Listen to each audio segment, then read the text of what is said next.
التسجيل؟ لا. طب حقيقة ان حضرتك رافض التعامل مع قناة الجزيرة، بعض اللعيبة رافض ان هي تسجل قناة الجزيرة؟ عشان انا بس مش عايز السؤال يطلع على الهواء عشان ما يبقاش في اي احراج. انت استأذنتني؟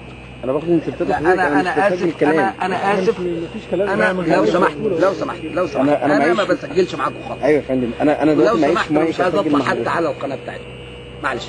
ما هو اوريدي حضرتك في الماتش هتكون على القناه برضه معانا. معلش ده انتوا بتبقى حاجه غصب عني، لكن دلوقتي انا معلش ما تاخدنيش يعني. لا انا اسف جدا ان السؤال جه بالصدفه وحضرتك بتسجل، انا ما كنتش عايز السؤال يطلع على الهواء.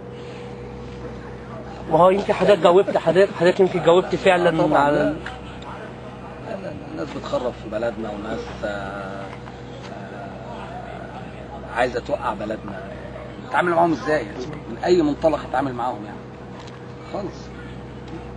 بس هو حضرتك جاوبت فعلا يعني خلاص كده يا كابتن ان شاء الله. الماتش متعادلين 80 دقيقه 1-0.